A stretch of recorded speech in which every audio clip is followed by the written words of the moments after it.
Welcome to Beat Your Face Commander. I'm David. Today's deck tech is going to be Neheb, Dreadhoard Champion. So this deck is, the inspiration for this deck was me thinking about how do you appropriately handle the card draw and mana ramp situation for a mono red deck. So Neheb is the commander. However, there's also a secret commander, which I'll get to. So Neheb, Dreadhoard Champion, he's a 5/4 legendary zombie minotaur warrior with trample. Whenever he deals combat damage to player or planeswalker, you may discard any number of cards. If you do, draw that many cards and add that much red mana until end of turn. You don't lose this mana as steps and phases end. So he's the commander. He's got essentially a card draw engine and mana ramp engine in place on him. So that's why I chose him. But the secret commander is Krenko, my boss. So this is a secret Krenko deck.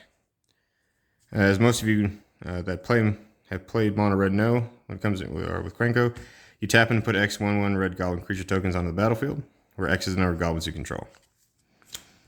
So some other creatures to go along to help him out are Impulsive Pilferer. When it dies, you create a treasure token. You can do the Encore cost, which is 3 at a mountain, exile it from your graveyard. And then for each opponent, create a token copy that attacks that opponent with haste, and then sacrifice them at the end step. So essentially, in a multiplayer game like Commander, it's a way to generate 4 treasure tokens off this one drop creature. Goblin Motivator gives another target creature gains haste no end of turn. Let's go with Krenko. Fanatical Firebrand has haste. You can tap him to deal 1 damage to target creature player and sacrifice him. Founder Street Denizen. Whenever another red creature enters the battlefield under your control, it gets +1/+0 till end of turn. Also very good with Krenko. The 10th Street Dodger, you can tap a mountain to make him unblockable, except by creatures with Defender, and he has haste. The Warbreak Trumpeter is a really good card in this deck. So essentially you want to play him for the morph cost, which is 3 mana, play him face down as a 2/2 creature, and then you can turn him up face up for 1 mountain XX, and when he gets turned face up, you put that many 1/1 red goblin creature tokens into play. Zozu the Punisher for some land hate. Whenever a land enters the battlefield, it does 2 damage to that land's controller. So this deck does not run nearly as much land as most of my other decks. Mog War Marshal. He's got an echo cost of 1 in a mountain. At the beginning of your upkeep, if this came under your control since the beginning of your last upkeep, sacrifice unless you pay its echo cost. When it enters the battlefield or dies, create a 1/1 red goblin creature token. So realistically, what you want to do is just go ahead and pay his cost, then let him die. So it's like it's paying 2 mana for 2 1/1s. This is the MVP of this deck. Goblin Recruiter for 1 in a mountain. When he comes into play, search your library for any number of goblin cards, reveal those cards to all players, shuffle your library, then put those cards on top of your library in any order. That's huge in this deck. Goblin Lookout. Sacrifice a goblin. All goblins gain +2/+0 till end of turn. Goblin Instigator. When it enters the battlefield, create a 1/1 red goblin creature token. There's a few token generators in here. Goblin Trailblazer has a Menace. Boggart Brute also has a Menace. Goblin Matron. When it enters the battlefield, you may search your library for a goblin card, reveal that card, put it in your hand, then shuffle your library. So that's a good way to get either the Goblin Recruiter or Krenko into your hand. Goblin War Chief reduces the cost of your goblin spells and gives your goblins haste. Krenko, 10th Street Kingpin. Whenever he attacks, put a 1/1 counter on it, then create a number of 1/1 red goblin creature tokens equal to its power. So token generation. Goblin Chieftain gives other goblins 1/1, and then they have haste. He also has haste. Rummaging Goblin is, so it's rummaging. So you discard a card to draw a card. Like I said, there's non-traditional card draw in here. However, rummaging is traditional card draw for red. Goblin Trap Runner. Whenever he attacks, you flip 3 coins, and for each flip you win, you create a 1/1 red goblin creature token that's tapped and attacking. Goblin Ringleader. It's another way to get through a little bit of your deck. He has haste, and when he enters the battlefield, reveal the top 4 cards of your library, and put all goblins reveal this way into your hand, and the rest on the bottom. The Goblin Trash Master gives other goblins a +1/+1, and then you can sacrifice a goblin to destroy an artifact. Some spot removal on there as well. Beetleback Chief. He creates 2 1/1 red goblin creature tokens when he enters the battlefield. The Goblin Goon. He's just a big old 6/6 beater. He can't attack or defend unless you have more creatures than the attacking player or the defending player. He's a 6/6. He only costs 4, and in a Krenko deck, it's relatively easy to get to that point where he becomes more useful. Goblin Goliath. He's a 6-drop. When he enters the battlefield, create a number of 1/1 red goblin creature tokens equal to the number of opponents you have. So potentially, in a multiplayer game, 3 or more tokens. Then you can tap 3 in a mountain with him. And if a source you control would deal damage to an opponent this turn, it deals double that damage instead. So a good addition to a go-wide strategy. The Siege Gang Commander. When he enters the battlefield, you create 3 1/1 red goblin creature tokens. You can sack a goblin, and it deals 2 damage to target creature player. For 2. Gadrak, the Crown Scourge. So one of the downsides to a goblin deck, obviously, is flying. So Gadrak's a 5/4 flyer. He can't attack unless you control 4 more artifacts, but having a 5/4 flyer for 3 on the board is pretty good in terms of defense. He can't attack unless you control 4 more artifacts. At the beginning of your end step, create a treasure token for each non-token creature that died this turn. So, yes, this is a token-heavy deck. I didn't really put him in here for the token generation, but there is that potential as well. Suspicious Bookcase. It's a 0/4 with Defender. You tap 3 and a target creature can't be blocked this turn. Crashing Drawbridge. It has Defender, and it gives creatures you control haste when you tap it. Slumbering Dragon. It's a 3/3 1-drop. It has flying.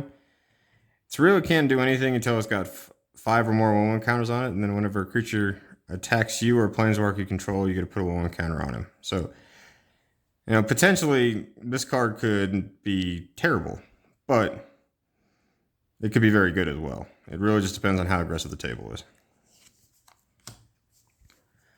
Ragavan, Nimble Pilferer. Whenever it deals combat damage to a player, you create a treasure token and exile the top card of that player's library until end of turn you may cast that card. So the treasure tokens in the deck are really important when it comes to Ragavan, right? One really interesting thing about him is that if you pay the dash cost of 1 in a mountain, you can go ahead and dash it out, it gets haste, and then it returns to your hand at the beginning of the next end step. So a little bit of evasive protection, depending on how lucky you are, but definitely a good way to create treasure tokens and possibly start playing your opponent's hands, or your opponent's decks. Sorry. Tuk Tut Rubble Fort. It's a Defender Reach. Creatures you control have haste, so another haste enabler. Magus of the Wheel. Tap a mountain in 1. Sacrifice the Magus, and each player discards their hand and draws 7 cards. That's really good in this deck, considering how easy it is to be running low on cards. Opportunistic Dragon. It's a 4/3 flyer. When it enters the battlefield, choose target human or artifact an opponent controls. For as long as Opportunistic Dragon remains on the battlefield, gain control of that permanent. It loses all abilities, and it can't attack or block. So this is a good way to get rid of troublesome artifacts for as long as you have it. Voracious Dragon. In this deck, this could one-shot an opponent relatively easily. It's a 4/4 flyer with Devour 1. As it enters the battlefield, you may sacrifice any number of creatures. This creature enters the battlefield with that many 1/1 counters on it. When it enters the battlefield, it deals damage to target creature player equal to twice the number of goblins it devoured. So once again, in a Krenko deck, this is a good way to one-shot a person. Sometimes you just want some chaos. And for that, I've got cards like Heartless Hidetsugu. You tap and it deals damage to each player equal to half that player's life total rounded down.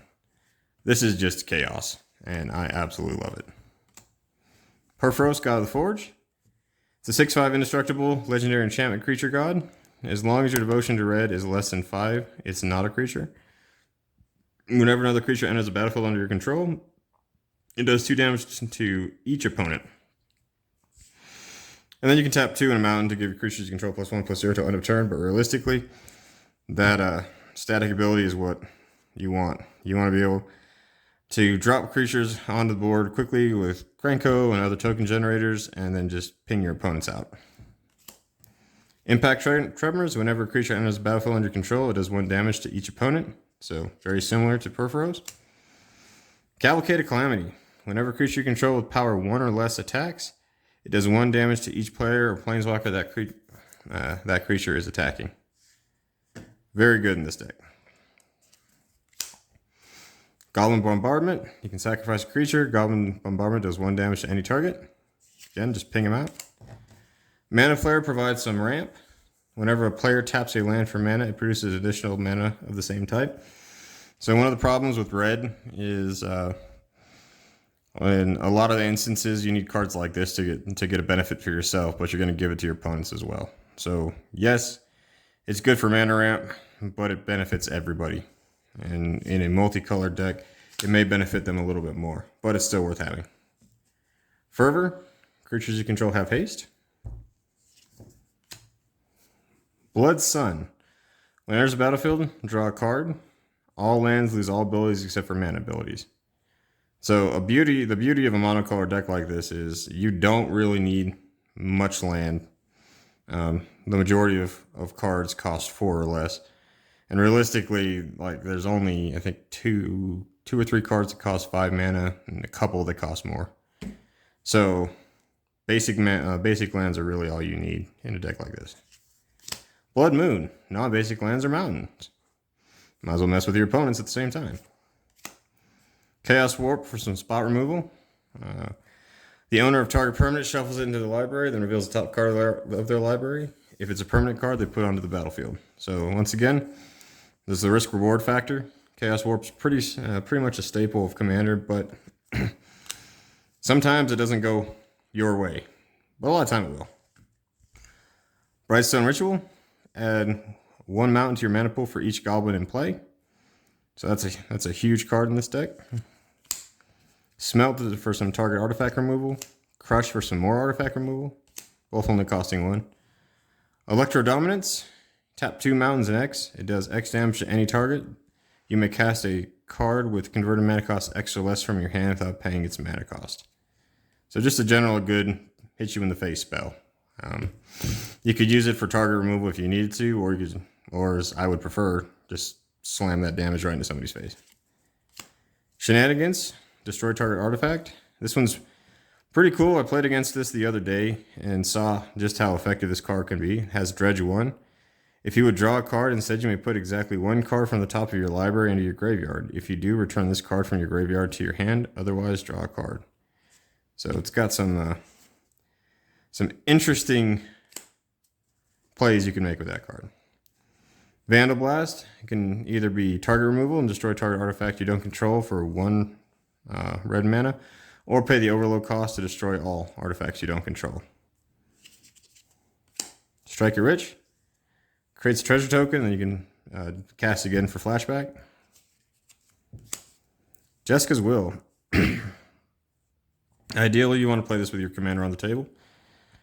If you do, you can add 1 mountain for each card in target opponent's hand to your mana pool, and exile the top 3 cards of your library to play them this turn.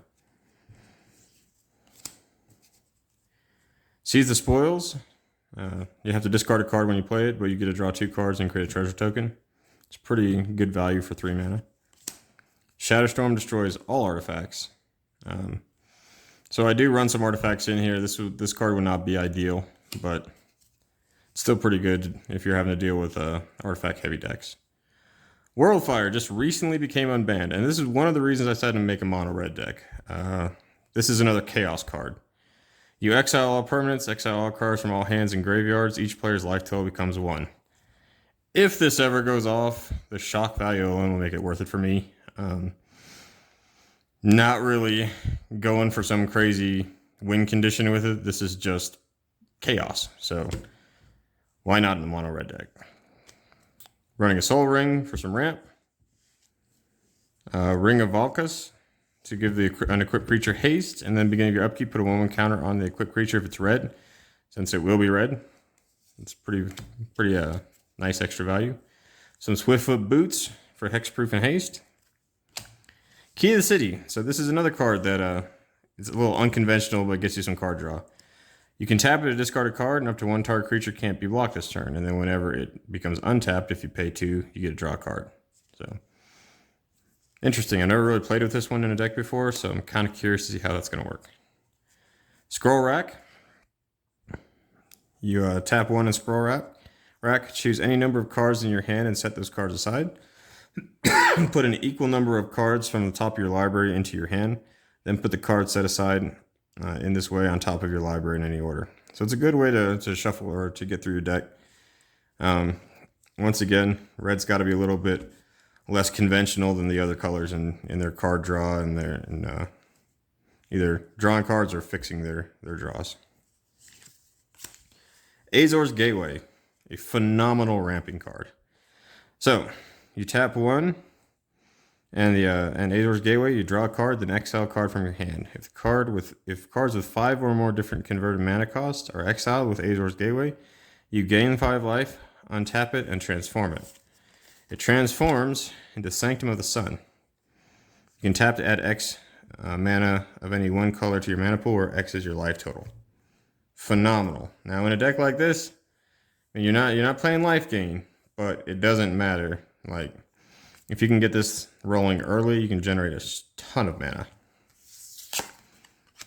Got Arcane Signet. And the last card in this deck is Chandra, Fire Artisan. So whenever one or more loyalty counters are removed from Chandra, she deals that much damage to target opponent or planeswalker. Her +1 ability is exile top card of your library. You may play it this turn. And then her ultimate, -7. Exile the top 7 cards of your library. You may play them this turn. So it's, again, a little bit non-traditional way to get through your deck, but an interesting way. So that's the body of the deck. I'm running 35 mountains. Like I said, the mana curve is very low in this deck. So I'm excited to see how it plays out. This is Neheb, Dreadhoard champion, with a Seeker Commander, Krenko Mob Boss.